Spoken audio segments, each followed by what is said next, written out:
Arsenal. I'm Craig, and I'm joined by my good friend Brady to talk about another defeat to Arsenal. How's it going? Yeah, I mean, water's wet and set piece conceded and red card occurred and lost to Arsenal. I mean, it's just another day, unfortunately. Yeah, But yeah, it is what it is. 2 corners conceded versus Arsenal to add to the one we conceded at home in the Carabao Cup. Arsenal up to I think 16 corners scored from this season, which is absolutely unbelievable. Um, just quickly, don't forget to like and subscribe to the pod and leave us some love wherever you're listening or watching. It really does help. We've just started up here on YouTube, so like and subscribe actually really helps us. And also rate the podcast wherever you want. Those 5-star reviews help us as well. Okay, usual format today. We'll go through sort of the likes and dislikes. We'll do some player performance spotlights. We'll go around the ground. We'll talk Arsenal. We'll talk a quick preview to Villa as well, because we've got a quick turnaround. Villa in 2 days' time. Some midweek Prem games to look forward to. So we'll talk a lot of football, and we'll talk very briefly about this Arsenal-Chelsea game, which was an incredibly frustrating game. Probably the most frustrating loss we've had to Arsenal, because there was some really good elements of our performance. I actually thought as the second half started, we were playing really well, that we were going to nick a goal, and that I think would have put a lot of pressure on Arsenal. But it was Arsenal that nicked a goal in the 66th minute through Urian Timber. 1.09 to 1.07 XG. The open play XG actually in this game I thought would be a bigger discrepancy. I don't remember Arsenal creating too much, but I think the open play XG was actually 0.56 to 0.31, so we didn't create really much from open play as well. But the set pieces for us were almost just as good as Arsenal's in a lot of ways. You got any likes from the game, Brady? I think my like would be that we made Arsenal look fairly ordinary, especially in open play, like you said. And the word on the street in London is they're going to walk the quad this year. So maybe there's some progress amongst us if we're making Arsenal look so ordinary. Yeah, The mighty Arsenal. the times we had the ball in dangerous areas was really high, I thought, but we didn't turn that into much XG. We had a lot of shots. I think Enzo had one from the edge of the area. Palmer had a left foot swinger from here where passing. There was a couple of passing lanes that opened up in that move. I actually think my like from this game is that Rafinha is definitely gets some kudos, even though we lost the game. Tactically against Arsenal away, probably the toughest fixture in Europe right now, definitely in the top 3. Don't think anyone would dispute that. And we went there and competed really well. Obviously it's Chelsea, it's not really much of a pat on the back, you know. It's almost expected to compete with Arsenal, but I think realistically when you evaluate how tough the fixture was, us showing up and really dominating the second half, the first 20 minutes of the second half, you know, I think that's something to build on for Rafinha. What have you got for dislikes? Well, we're top of the table, and by that I mean the discipline table. 63 yellow cards, which isn't the highest. Spurs and Brighton have more. There might be some other teams that have more. 7 We've got reds. the record for the Reds. Yeah, the next team is Everton with 4. I remember Michael Keane got sent off for something he never did, pulling hair with something ridiculous. Yeah, it's you know, it's a narrative at the moment. It's unacceptable. And should we go through? We'll Let's talk go about through the red cards, because I think they all sort of have their own little story in them, don't they? Yeah.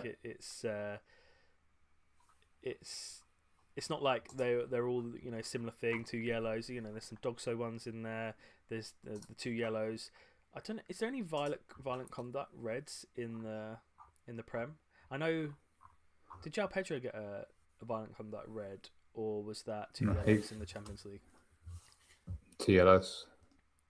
So if we go back to obviously United, that was Sanchez. That was the 5th minute. Yeah. Yeah, I mean he should just let Mbumo go by, but it's a poor decision, isn't it? It's a bad decision. But it's a goalkeeper coming out. I don't know. I think there can be some excuses for that. Not excuses, but it can be understandable. I didn't think that one was too bad. It wasn't great.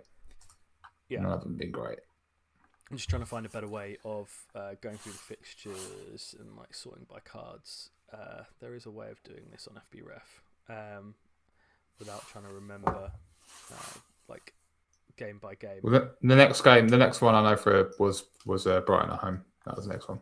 Yeah, and that's a Dogso red as well. That's Chalobah making again a really poor decision. But he got a terrible pass off Santos, though. I think, to be fair, but I think if you look at that game up until that point, and obviously the United one, when you go a player down with 5 minutes in, obviously the game is almost done at that point. You know, it's going to be really, really hard away in the Prem to get a result with 10 men. We've actually played 370 minutes, I think, 380 minutes maybe, with 10 men in the Premier League, which is almost 4 games worth of minutes to play with 10 men. Well, it's 7 reds. It's one every 4 games. It's like incredible. Yeah. So if you look at the Brighton game, obviously up until the red, we had a pretty decent performance. I think actually that Brighton's XG in the first half was really, really low. I don't believe. I think you can confidently say we would have won or drew the game if we didn't get sent off. Exactly. I think you can say that. You can say that. And then we can go through the next Dogso red was Fulham, which was Cucurella. Unbelievable 0-0 decision for first half again of the game to make a really, really bad decision like that. Gusto in the Forest game. We were already winning that game 3-0, so that didn't really affect the result. Yeah, but that is just utterly. Oh no, it's poor. Utterly. I'm just looking at it from like actually affecting points wise. I just looking at it from. You might look at it from. Well, you can look at it from. I mean, they're all ridiculous to a degree. But we had the Delap one in the League Cup against Wolves, where you got 2 yellows, 2 yellows in 5 minutes. We needed 2 yellows in 5 minutes as well in this game. Leeds, we didn't get a player sent off, did we? No. Looked like we did, but the next red card. Well, we were playing with 10 men as Tossin was playing, right? So yeah, easily remember. Villa, we played 11v11 as well. Then we have the Fulham game, which we've talked about, which is Cucurella. What was the next red card game? Or that we're missing one, I think. Fofana. Fofana against Burnley, yeah. Which was completely idiotic. The 2 yellow cards, and yeah. I mean, in your own half, playing 19 playing for Burnley, he chopped Hannibal for no reason, really. I mean, Hannibal ran through first half, no reason chopping. We had about 8 men behind the ball. Yeah. And then the second one, we just in transition, he just crunches someone when they're 70 yards from goal. The last 2 have been the worst, actually, I think, personally. Yeah, and they all have their own little story behind them. It's not like I think something that the senior can go in and say, don't do this anymore, or don't do that. I think picking up stupid yellows. One thing that's really starting to annoy me is Enzo getting yellows for throwing the ball away or throwing the ball down on the floor. I mean, I hate that reporter. Is it Gail from Sky Sports? But she said that Enzo's had 13 yellows for dissent or something similar since he joined Chelsea. I mean, that is crazy. I mean, there's just absolutely no need for the yellows that he picks up. You'd rather he picked up yellows in like transition when he can't keep up with what's going on. He's good at picking up yellows and then not getting sent off, Enzo. To be fair, he's not but like ridiculous. That won't. I mean, he's probably the next one that's going to get sent off the way he is. He plays on the edge, right? So. Yeah. All right, let's talk temps from this game. Let's flip back to the actual game itself. And yeah, let's do some freezers. What you got for me? I mean, there's obviously the low hanging fruit. Let's talk about the low hanging. I mean, the Neto is. I mean, it's one of the most brainless things I've seen in a long time. I'm actually really surprised that he did this. I mean, look, it's door 1. Like, basically, it's a shit sandwich door 1, shit sandwich door 2. So he knows he's been booked, his door 1, and then he does that. Yeah. Chops an average winger, which Martinelli is, to be honest. And miles it's from not goal. Like he's slow, Neto. It's not like he can't keep. Yeah, and he was keeping pace with him. Yeah. He was keeping pace with him. Just let him go. That's door 1. So that's an absolutely diabolical, brain dead decision.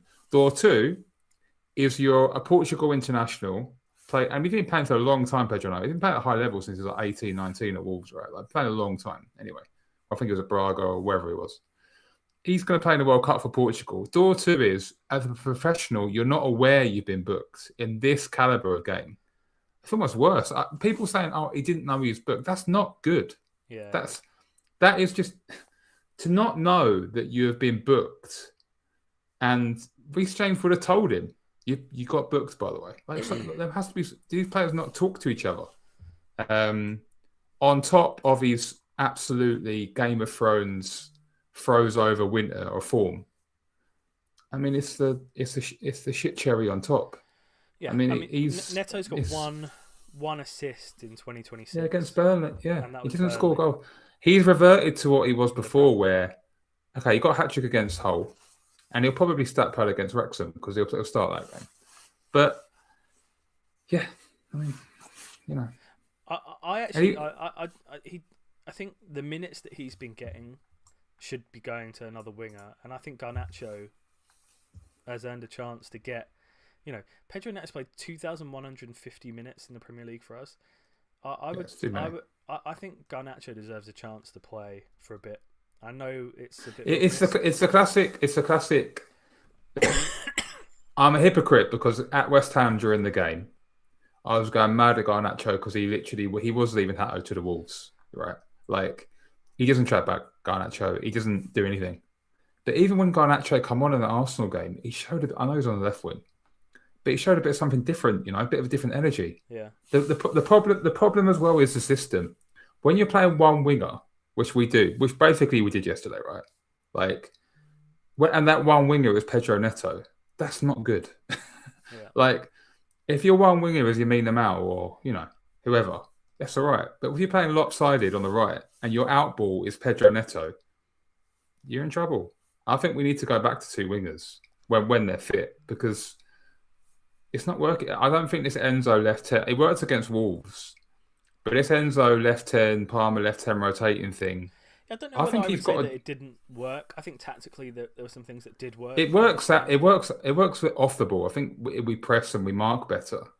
But on the ball, we basically he had to tell Hato. Hato wasn't overlapping first half. So he told him second half to start overlapping. So obviously we've really missed Esteval, who hasn't played in the Prem since 64 minutes against Leeds. I wouldn't sell Neto this summer because I don't think the other wingers are good at the moment, so it's too risky, really, in a way. But I've got Coenda coming in, but yeah, my thoughts on Neto. I mean, I'm already a bit lukewarm on Neto, and then this was just diabolical in this game when we were playing so well. Just to go through the rest of the team, obviously there was a lot of sort of weaker performances. Sanchez didn't have his best day, but I think I'll give him a pass in that Arsenal's press is very good. He's got very much a makeshift defence ahead of him with Sarr and Hato playing in a really tough environment. I thought they both did okay. Santos had a really poor game.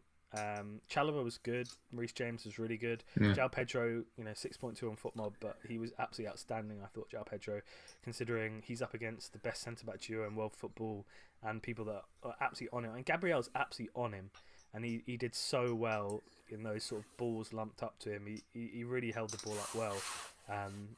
And yeah, look, Enzo was poor. Caicedo I thought had a decent game.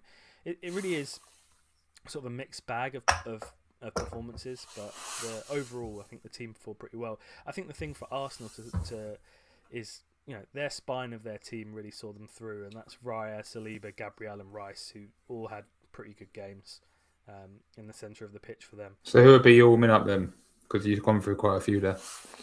My freezer. Your freezer. Yeah, my freezer I guess would be Santos. I think the more he plays, the more I realise that sort of some more physicality in that position is required. He does this thing, Rossini, where he drops Santos into the back line a lot and plays him as like a centre back, but not like a centre back. Like he stays there and plays centre back for a bit. I don't think that's a great fit for him. Like I think a player like Tchouaméni from Real Madrid or something like that, he would fit that role a lot better, where you can drop and play that, almost like a centre back role, but you're also like sitting and playing a lot of passes. Like Santos never gets forward. Like he's very much part of the defence in this role. And yeah, I don't mind the formation existing like this. I think they could just improve, the players. I don't know that's the best role for Santos. In these bigger games, he had a really bad game against Arsenal before, I think, as well. Let's have a look. He's had some okay games, and yeah, look, the issue of playing Santos as well for me is that when you play Santos is never going to get a goal or even an assist, right? Really, like from open play, like ever. Yeah. So if you play now, the Enzo Caicedo pivot has its holes and they're various, but they can both for this formation. Yeah. No, but you could. I do think for some games, I know we haven't got the personnel. You can't go back to 2 wingers. Yeah, because in this game, it like I said before, it was lopsided. And Garnacho when he came on, I mean, even when Delap went right wing, and I mean, not like that. We just had 2 channels to put it into, him and Garnacho. Yeah. So I just think in some games where we're getting physically dominated a little bit, you need to show a different side. So yeah, I'm not sure. Lavia's back, so that's good. I know that you said you're warming up with Sarr. I thought he had quite a poor game. I mean, he's a very tough. I thought he was okay. I've actually heard contrasting things. I thought he was okay. I actually thought him and Hato. I thought Hato did a good job on Saka. Hato had probably one of his better games for Chelsea. Did all right. I actually had some Arsenal fans saying that the game actually. They said that Hato did a very good job on Saka, and they were surprised at that. And he game versus us, really, to be honest. No, and just never really have that many good games. Full stop. I was having it out of Arsenal fans today. He doesn't really seem to score any open play goals anymore, Saka. No. To be honest. Yeah, I mean, I thought Sarr was okay.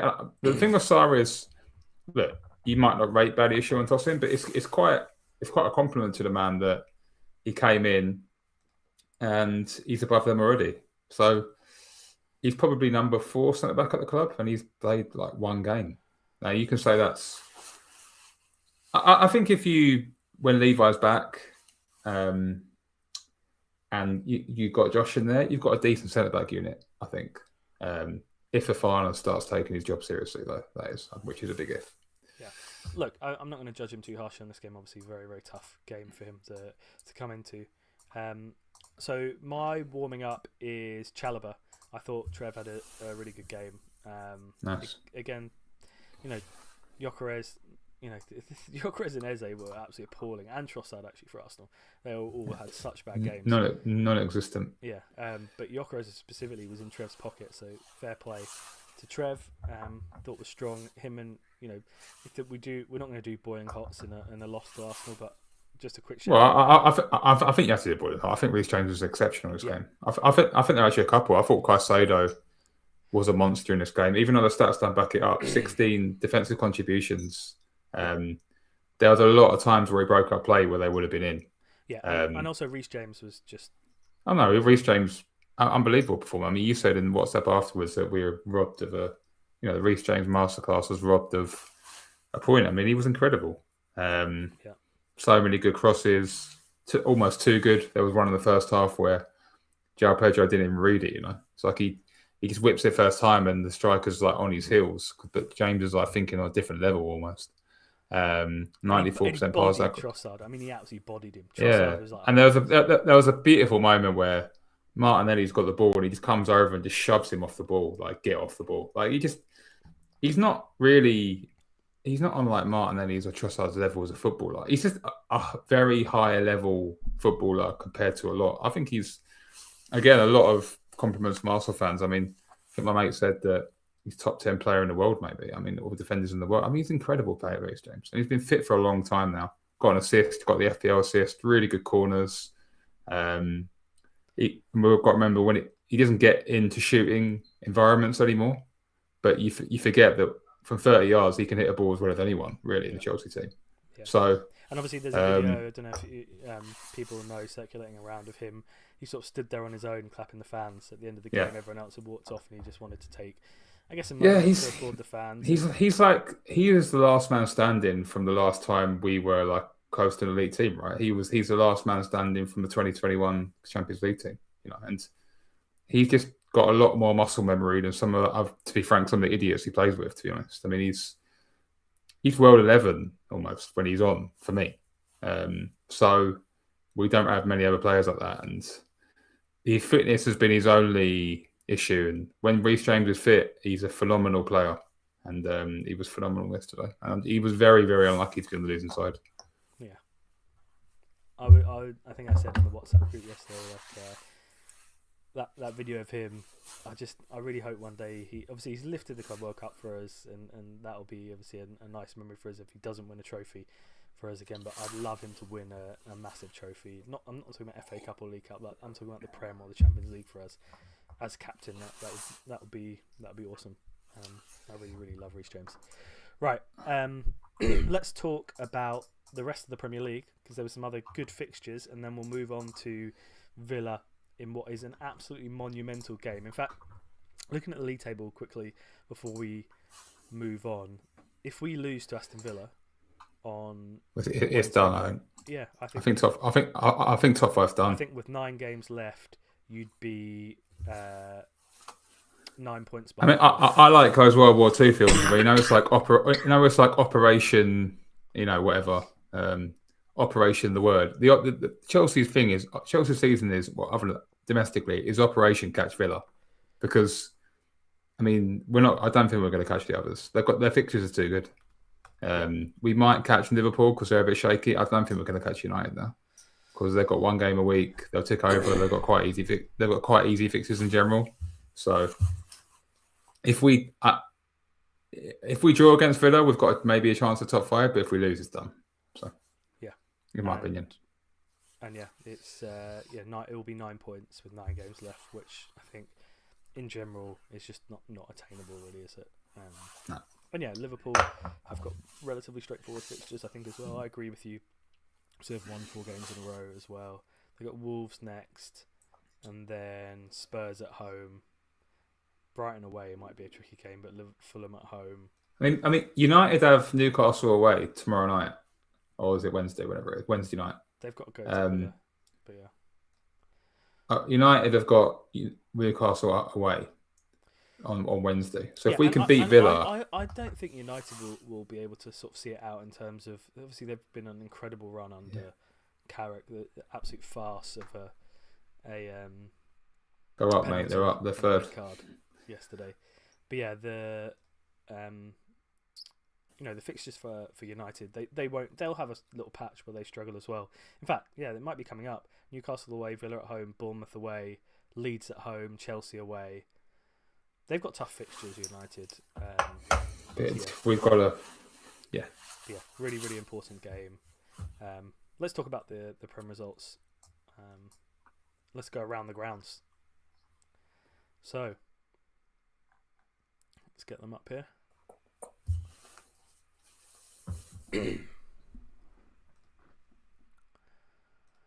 Wolves 2, Aston Villa 0. I was out with dinner with friends thinking this was just going to be routine, but was delighted to see that Villa got turned over. So the best result of the weekend for us.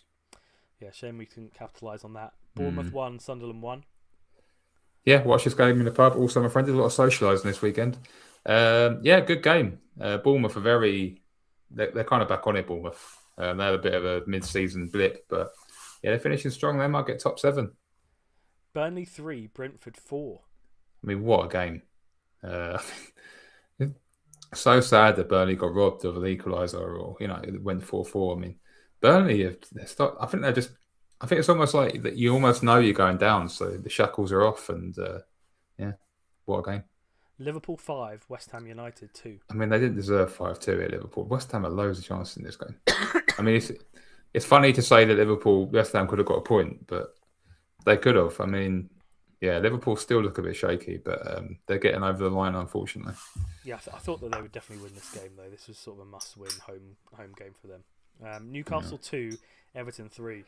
Everton are the most Marmite team ever. It's the most drab, the performance at the Hill Dickinson versus United on Monday before, and then just turn over Newcastle, one of the hardest places in Europe, places to go in Europe. Newcastle as well, they're struggling this year.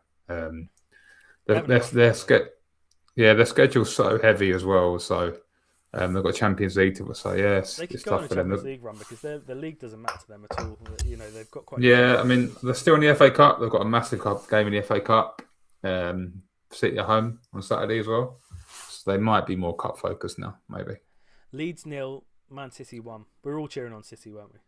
Oh yeah, we had our City shirts on. Semenyo, even though Semenyo kills me in FPL because I haven't got him. There are a few Arsenal fans whining that Nunes handballed it. I mean, Declan Rice literally chicken winged it yesterday. So yeah, come on City, keep rolling. Brighton 2, Forest 1. Brighton turning up. Brighton doing the classic, don't win in ages, and then they'll turn up and then they'll go off the boil again. I have got a little bit of hope about that Brighton home game. Brighton have got quite a good record against Arsenal at the Amex. Little ray of hope that they might take some points off Arsenal this week. Fulham 2, Spurs 1. Are Spurs going down? I mean, Spurs are actually. I mean, I was scoffing and like I thought my Spurs fans were being really, overly down in the dumps. They're in trouble because that manager is just. He's in there. He doesn't care. He's not going to be there next season. He's just there for a paycheck almost. It was such a strange appointment. Spurs are in trouble. I think we talked about this already last week. They're in big trouble.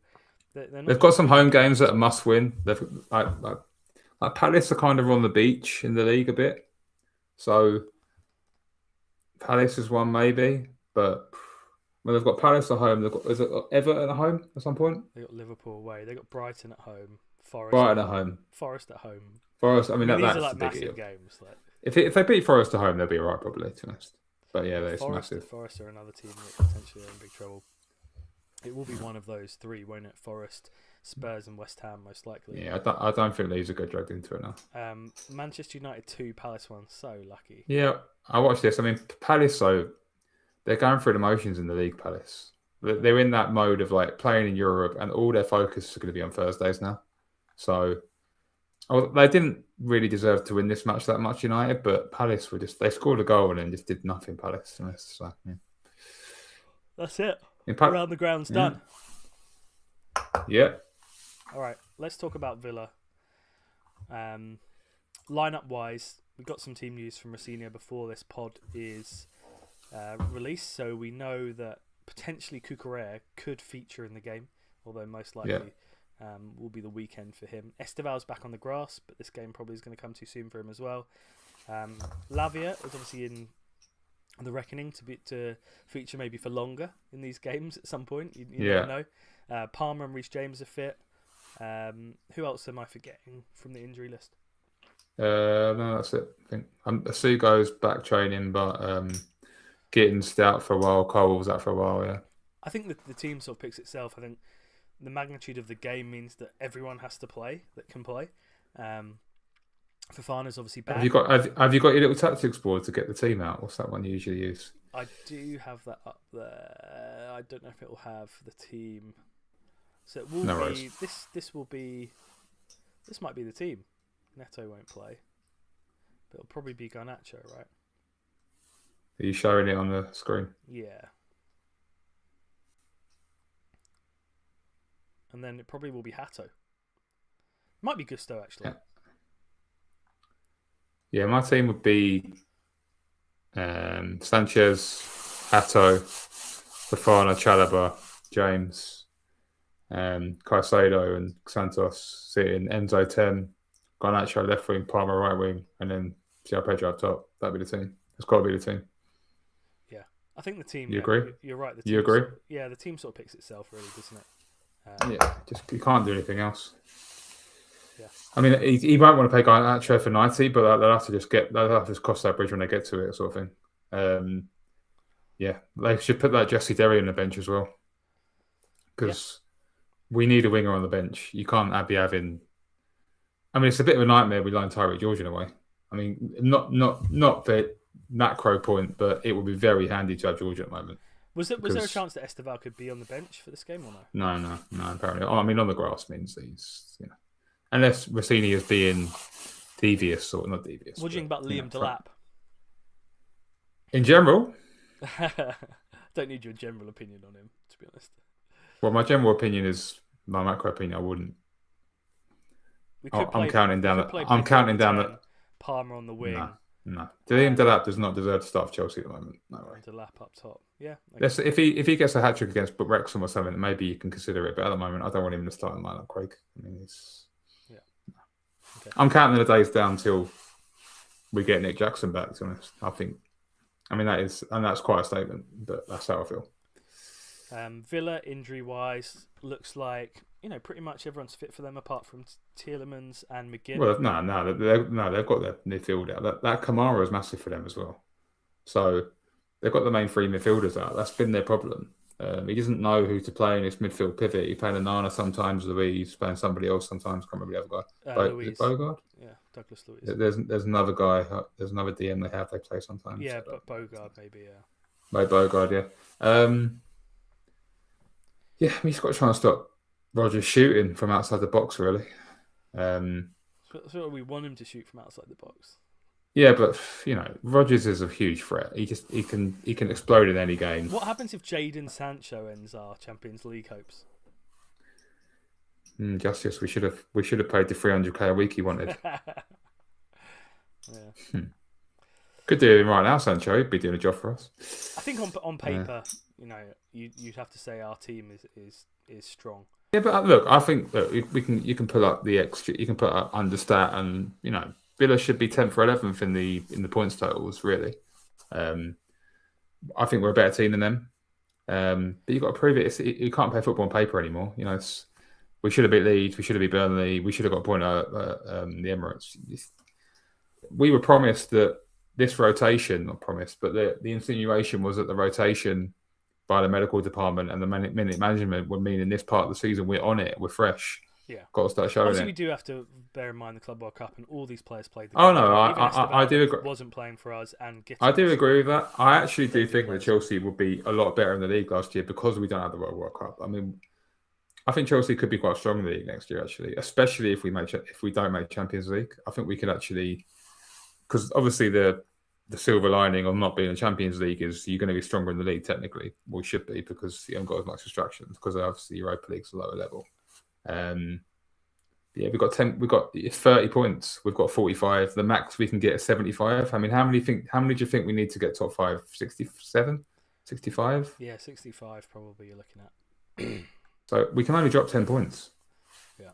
So, and that's probably still high. You probably want to be aiming 77. Home, Liverpool away. You've probably got to be aiming for 67, really. 68. So we have got no wiggle room. We've got to win this game. So. Yeah. Everton away as well. Because it might get to a point like if we turn over PSG and make the quarters, it might get to the point where they start focusing on the Champions League. If top 5's gone. I mean, if we didn't have such tough draw in the Champions League, if we lose to Villa, we almost have to focus on the Champions League. But the fact that we've got PSG, But PSG, they're not as strong as they once were. They're in a title fight with it. Well, can we just talk about what PSG have done? Because it's an absolute disgrace. And they have asked for their fixture to be postponed in between the Chelsea games. So we'll play Newcastle on Saturday the 14th of March, and PSG will have no game in League One that weekend. They'll play Wednesday against us and have a full 6 days rest before they play against us away, which I think is absolutely ridiculous, and it's not in the spirit of competition at all. UEFA should find some way of making sure that doesn't happen. And the league associations can't postpone fixtures to give other teams an edge in the Champions League. Like, let's say this was the Olympics or something. If we had 100-meter races and one person had to run a 100-meter race, in between the other two, it wouldn't be fair. It's not level competition. And I do think fair enough if the league's on a break or things like that. But when they request the break specifically based on the draw they get for the Champions League. I think that's really, really poor, and should be brought up, hopefully by the club. I'm just looking at Rossinia's record versus PSG. He beat PSG last year. Rossinia for Strasbourg 2-1. Yeah, we definitely. I mean, I think it's odds-wise 50-50 to qualify, so it should be an interesting tie. PSG definitely not as good as they were last year. Right, anything else to add before we go? Maybe some predictions for Chelsea Villa. What you got? What the amount of red cards? Predictions. Chelsea will not get a player sent off in this game. Is that your premature education from straight out of Cobham? 2-1 Chelsea. I've got to have some faith. So. I'm going 2-0 Chelsea. Oh, I don't know. I think this is the We've got to think as well. Villa have had almost a 2-day less turnaround. They've had a 5-day They'll be turnaround. We've well got up a against 3-day. Villa. But I actually think that we can outplay Villa. I think we can. It's up to Cole. Cole, he got into a lot of good positions on Sunday and didn't do much. He's getting into positions. He's got to start getting that killer touchback. We need him on it because if he's not on it, we might make top 5. Simple as that. Yeah, 100%. All right, thanks very much, Brady. No worries. And yeah, as always, we hope you're careful.